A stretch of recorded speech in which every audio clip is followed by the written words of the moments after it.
What's going on, guys? My name is Alex, also by German. Today we're going to be doing another deck profile for a Yu-Gi-Oh deck, and this is a special one. This should be going up on Christmas, as this is a Christmas themed deck. And if you're watching this on Christmas, how you doing? Merry Christmas. I hope you're having a great day.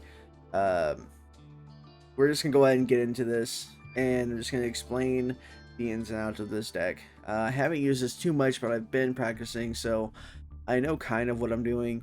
Um, First, we have Starry Knight Rail. When this card is normal summoned, you can add one Starry Knight spell or trap to your deck, and you can banish this card from your graveyard, then target one Starry Knight monster in your graveyard, except for itself, and special summon it. Next, we have Starry Knight Estelle.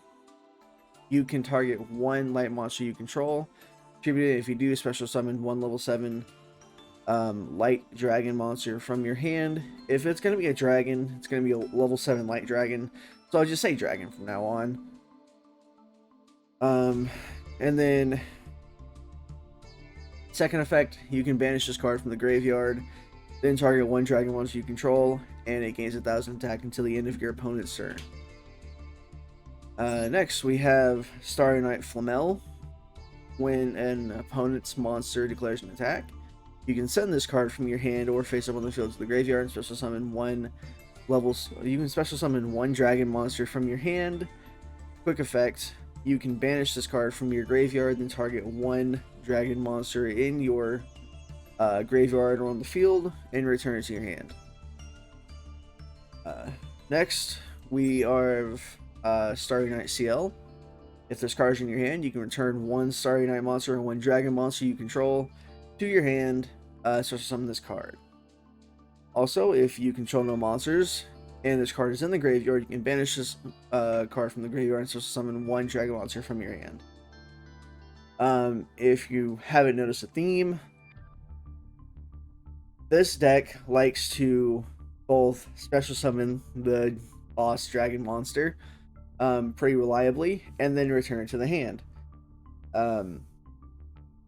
We'll go why that's so good once we get to the boss monster, but just keep in mind you're just like putting it down, picking it back up. If this was like TCG, it'd be kind of funny because you're like, oh, here it goes, nope, it's going back, nope, here it is, nope, it's going back. Next we have Starry Knight Orbital. Quick effect: you can target one light monster you control, tribute it, and if you do, set one Starry Knight spell or trap directly from your deck to your hand, or sorry, deck to the field, obviously. If a face-up dragon monster you control returns to the hand while this card is in the graveyard, you can special summon it. You can only use each of these effects once per turn. However, it's really easy to use the Omni Negate. Send this back to the hand, negate something. This comes back out. You tribute it again, you get the Omni Negate again, and then the next turn you just special summon out your boss monster again. So this is really cool. Unfortunately, you only have 3 Omni Negates in this deck. Or archetypal Omni Negates. So yeah, you only have about 3 turns to beat them. Next, I running one Santa Claus. It's a Christmas themed deck. You cannot run a Christmas themed deck without this card. Funnily enough, I pulled this guy from the Duelist Cup tickets, which I only had 5 when I went to pull them. Or when I just I didn't specifically look for this guy. I actually forgot he existed. And then I pulled him in in the set before I made this deck. After I did, I was like, okay, that means something. I have to come over here and make it. So glad I did. He's very funny, and all this guy does is you can special summon this card to your opponent's side of the field by tributing one monster they control. If summoned this way once during the end of this turn, you can draw one card. One thing to note is, I believe where it says you can draw one card, this is mentioning the opponent can actually draw one card. So you can just tribute something on top of, or tribute this this, or you contribute something to summon this in its place, and then your opponent draws a card during the end phase. So that's not ideal, but it's an archetypal kaiju. It's not in the Starry archetype, but it might as well be. Next, I'm running 3 Starry Knight Starry Dragons. When this card is normal or special summoned, you can target 1 card on the field and destroy it. It cannot be destroyed by battle with a monster or with a dark monster, or by dark monster effects. Once returned at the start of the damage step, if this card attacks an opponent's monster, you can banish that monster until the end turn. Also, this card can make a second attack in a row, so it can just get rid of a problem monster and then attack over it. It's not too bad. From my initial planning on this, it looks like it's so the Blue Eyes decks still kind of get over this, because it's only if this card attacks an opponent's monster, and if they have the ritual monster out, or if they get Numeron Dragon out, there's not really much you can do. However, if you don't have Starry Dragon out, with Numeron Dragon at the very least, you can just pop that, so that's something. Anyway, next we have Lutia, the Grand Radiance. You can tribute summon this card by tributing 1 effect monster during your opponent's main phase. If a card is added from their main deck to their hand, except by drawing it, you can, and this card is in your hand immediately after this effect resolves, you can tribute summon this card.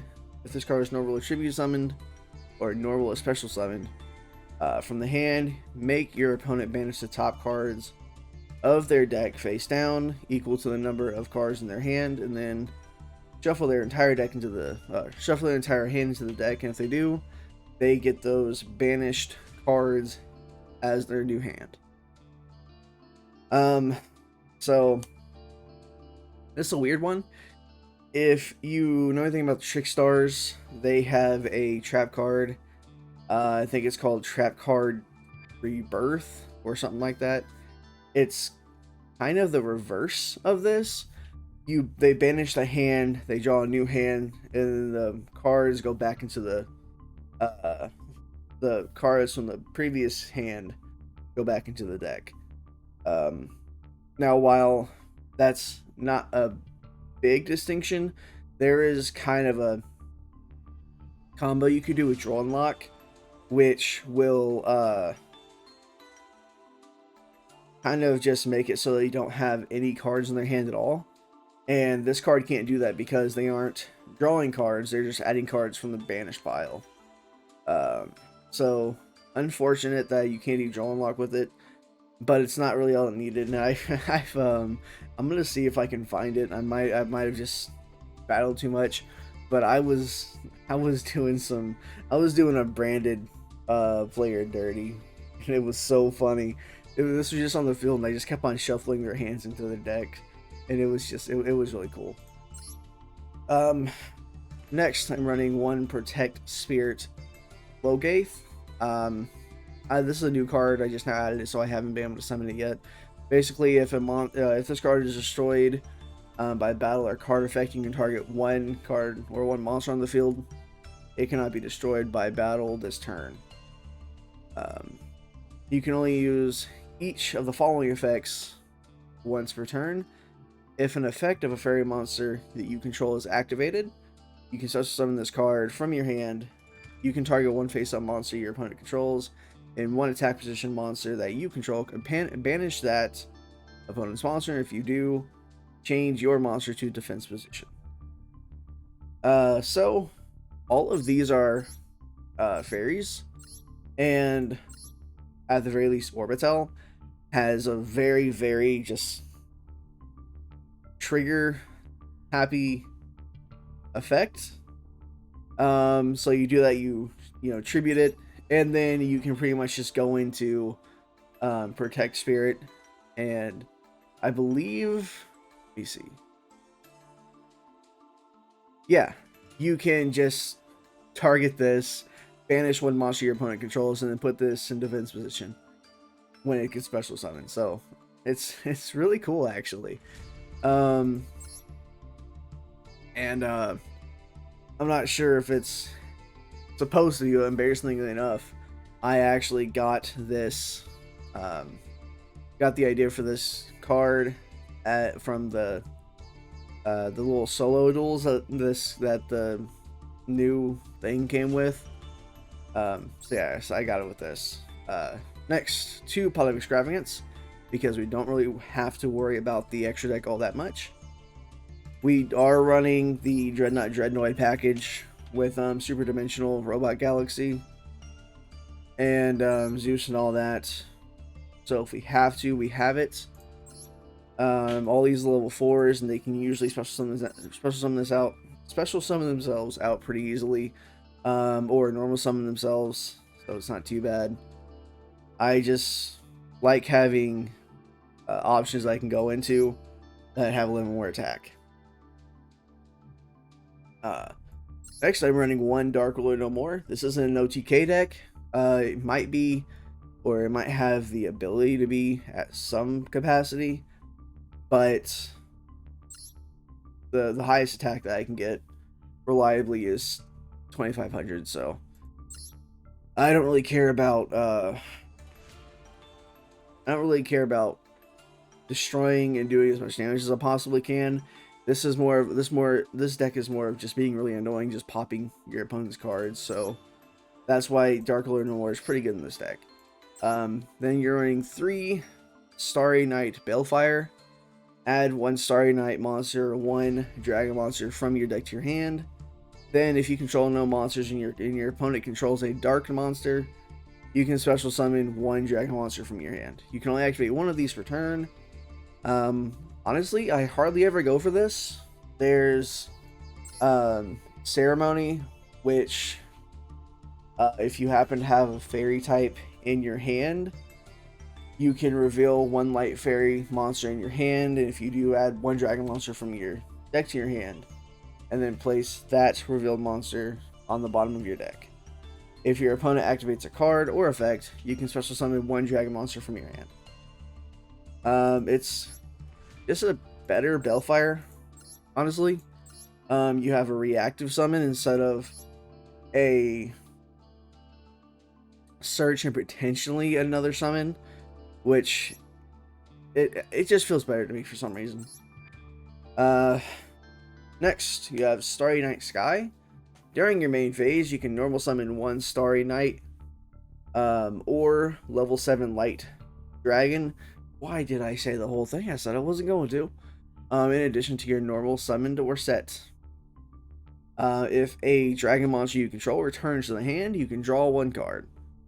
That's only on your turn though, so not that useful, but it can be in the right situations. Next, running 1 called by. I recommend running 2. You want to be able to search your cards, your spell or trap cards. So Ash Blossom kind of hits this deck a little bit. I recommend running 2. I just don't have 2 at the moment, so I am running what I got. I am running 2 Infinite Impermanents. This isn't the biggest deal if you don't have 2 or if you don't run a run 2. This is pretty much just a go second card. And again, if you go first, you have the Omni Gate out, and it's easy to get your level 7 out there, so not too bad. Now, the Omni Gate, when your opponent activates a card or effect, you can return 1 dragon monster you control to the hand, and negate the activation. If you do, destroy that card. So it's pretty good pop, and you your boss monster gets returned to the hand, which means if you have Orbital in the graveyard, it comes back. Next, run 1 Solemn Judgment. I haven't drawn it yet, so I have no idea how much it impacts this deck. 1 Angel Statue of Zurun, another gift from the solo, and what this does is you can special summon this card as an effect monster. It's also considered a trap still. Once returned, when your opponent would summon a monster while this card is in your monster zone, you can send you can send to the graveyard one continuous trap in your monster zone that was special summoned from the spell or trap zone, and to get this summon. If you do, destroy that card. When this card in the monster zone is destroyed at battle, you can destroy the monster. You can destroy the monster that destroyed this card. So, if they don't want to summon something and want to destroy this card, that monster gets destroyed anyways. But other than that, it's basically just a summon negate, which is cool. And then the last trap, which you can run this at 3 if you want. I haven't really found a reason to run 3. If you draw more than one of this and you still have one on the field, it's kind of a dead draw. During the main phase, you can activate one of these effects. Target one Dragon monster you control and return to the hand. Or special summon one Dragon monster from your hand. You can only use this effect of Starry Knight Arrival once returned. If this is a soft once return effect, then running 3 would actually be really beneficial, but since it's not all that helpful. This does combo with Ceremony, so you can return it to your hand and special summon it back. But other than that, I would not recommend trying to put 3 in there. So yeah, that is the Christmas deck. Obviously, this can be optimized. I am trying desperately to stay into the Christmas theme of the deck, which is why I haven't put any other support in here. Not that I know of much support that I can put in here anyways. I'm sure there's something, but I really like how this deck works. It's a really fun deck. It's kind of like Cosmos in a way, where you can just special summon and pop something. Unfortunately, it doesn't recycle itself as as good as they do. But it does seem to work pretty good. So yeah, what do you guys think of the deck list? How you think you would change it if you would change it? And yeah, thank you guys so much for watching. Hope to see you on the next one. Peace.